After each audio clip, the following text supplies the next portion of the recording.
aí, pessoal? Tudo jóia? Hoje vamos falar sobre os conjuntos numéricos. Vamos começar com os números naturais. Quem seriam os números naturais? São os inteiros não negativos. 0, 1, 2, 3, 4, 5 e assim por diante.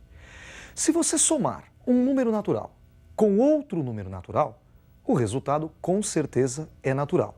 Então nós dizemos que a adição é fechada para os naturais. A multiplicação também. Se você multiplicar um número natural por outro número natural, o resultado com certeza é natural. Então a multiplicação também é fechada para os naturais. Já a subtração não. Se você pega um natural e retira dele outro número natural, o resultado nem sempre é natural. Por exemplo, se você pega o número 2 e retira o número 3, 2 menos 3 é igual a menos 1, que não é natural. A subtração não é fechada para os naturais. E a divisão? Sempre que você divide um natural por outro natural, o resultado é natural? Nem sempre. Nem sempre a conta é exata. A divisão de dois números naturais não é fechada. E ela é chamada divisão euclidiana. Vejam a representação. O símbolo dos números naturais é essa letra N. E o conjunto seria 0, 1, 2, 3, 4 e assim por diante. Vamos fazer algumas divisões. Por exemplo, 10 dividido por 5. 10 dividido por 5 é igual a 2. 2 vezes 5, 10. Para 10, nada. Então, 10 pode ser escrito como sendo 5 vezes 2 mais 0. É a divisão euclidiana. Notem que o resto foi 0. A divisão é exata. Agora, se nós dividirmos 9 por 2, 9 dividido por 2 é igual a 4. 4 vezes 2, 8. Para 9, 1. Sobrou o resto 1. Nós não podemos acrescentar a vírgula e continuar a divisão, porque senão o número deixou de ser natural. Então a divisão com números naturais é a divisão que deixa resto. Nós podemos dizer que 9 é igual a 2 vezes 4 mais 1. Para generalizar, se nós dividirmos o número A pelo número B, encontramos um quociente Q e um resto R. E esta representação pode ser feita assim. A é igual a B vezes Q mais R. Às vezes, aparece essa divisão no vestibular. Divisão com números naturais, a divisão euclidiana. Vejam esse exemplo. Dados dois números naturais, A e B. Dividindo-se o número A pelo número B, encontramos quociente 2 e resto 6. Dividindo-se A mais 2 por B, encontramos quociente 3 e resto 1. Calcule o valor de A mais B. Bom, ele começou dizendo que dividindo-se A por B, o quociente é 2 e o resto é 6. Vejam a representação.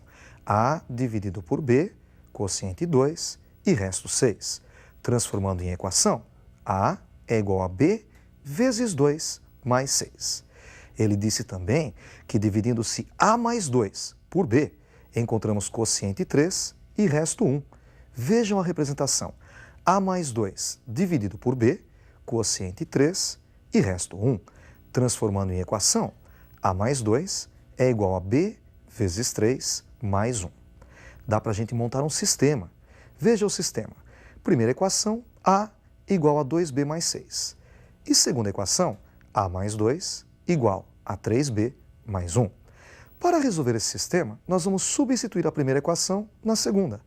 Notem que na primeira equação, A é igual a 2B mais 6. Substituindo na segunda, no lugar de A, escrevemos 2B mais 6. E mais 2 igual a 3B mais 1. Subtraindo 3B dos dois lados, encontramos 2B menos 3B, fazendo a conta 6 mais 2, mais 8. Tudo isso igual a 1. Agora nós vamos subtrair 8 dos dois lados. 2B menos 3B encontramos menos B, igual a 1 menos 8, que é igual a menos 7. Então, menos B igual a menos 7.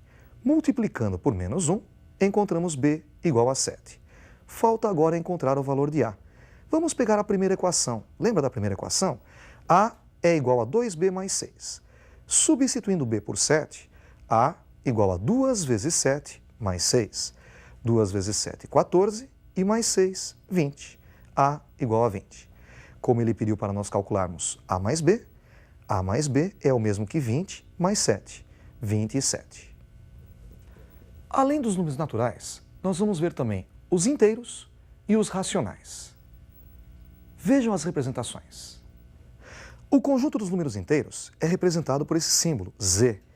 E os números inteiros são o menos 2, o menos 1, o 0, o 1, o 2 e assim por diante. Números racionais são aqueles números que podem ser escritos na forma de fração. O símbolo é essa letra Q. E eu até representei o conjunto.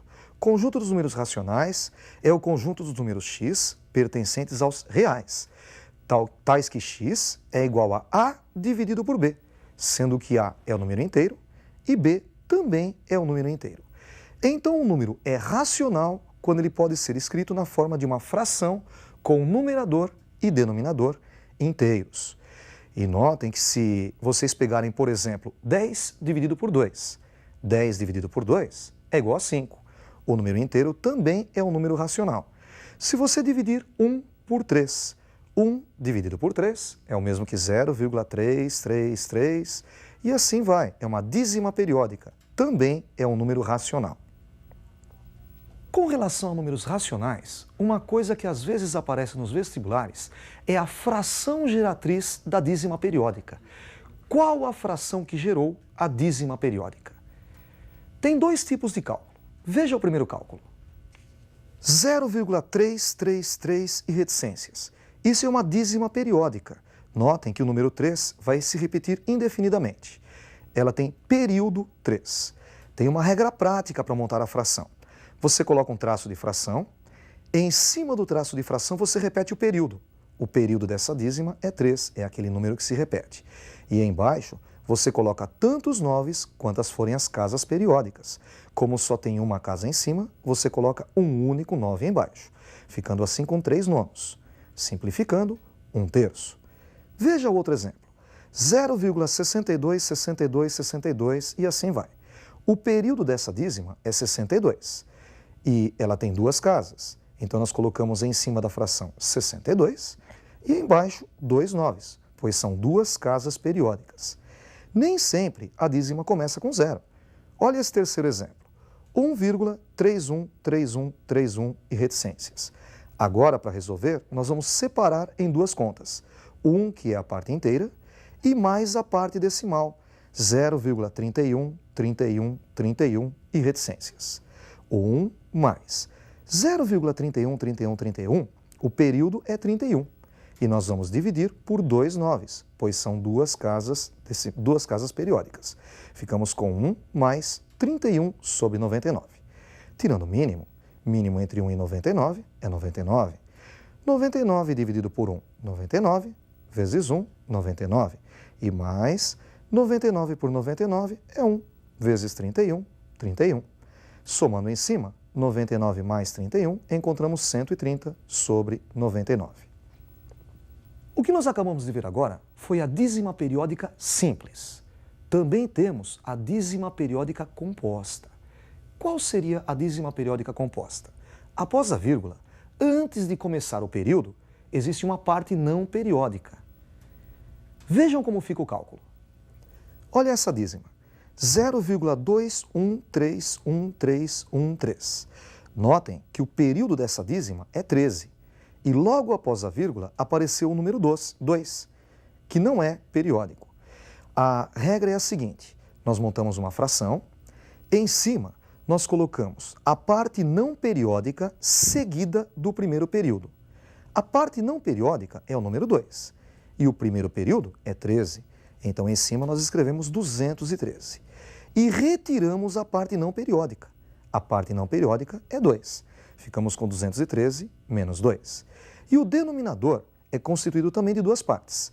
A primeira parte, tantos noves quantas forem as casas periódicas. Como o período da dízima é 13, ele tem duas casas. Nós colocamos 2 noves embaixo. E esses noves são seguidos de tantos zeros quantas forem as casas não periódicas.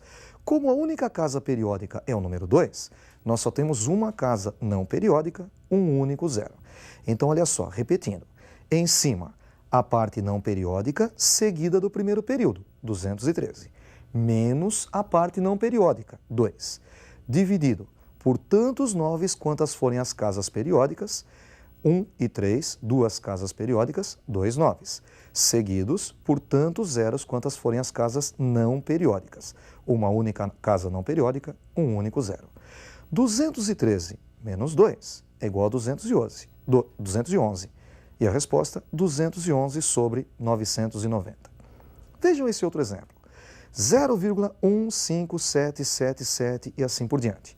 Outra dízima composta. O período é 7 e a parte não periódica, 15. Vamos fazer a conta. Em cima, a parte não periódica seguida do primeiro período, 157, menos a parte não periódica, menos 15.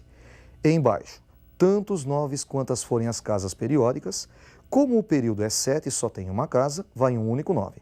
Seguido de tantos zeros quantas forem as casas não periódicas. São duas casas não periódicas, vão 2 números zeros.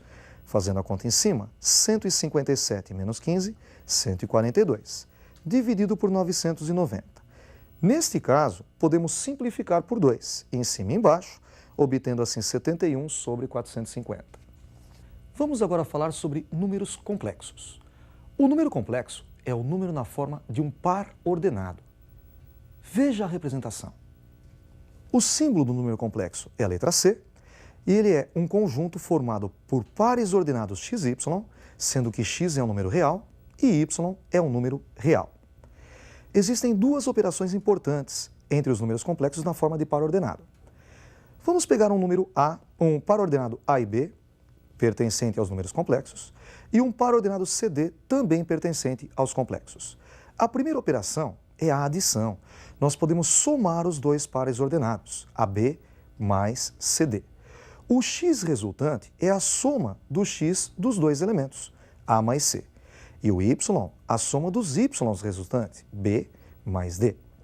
Outra operação é a multiplicação, AB vezes CD. Aí tem uma regrinha, tem uma fórmula. Para fazer o x, você pega o primeiro multiplicado pelo primeiro, A vezes C, menos o segundo multiplicado pelo segundo, B vezes D. Aí você encontrou o x. Para encontrar o y, você faz o contrário. O primeiro multiplicado pelo segundo, A vezes D, e mais o segundo multiplicado pelo primeiro, B vezes C. Além da representação na forma de par ordenado, você também tem a forma algébrica de representar o número complexo. Veja a forma algébrica. Se nós pegarmos o par x e y, ele pode ser representado na forma algébrica por z igual a x mais yi, sendo que x é a parte real, yi a parte imaginária.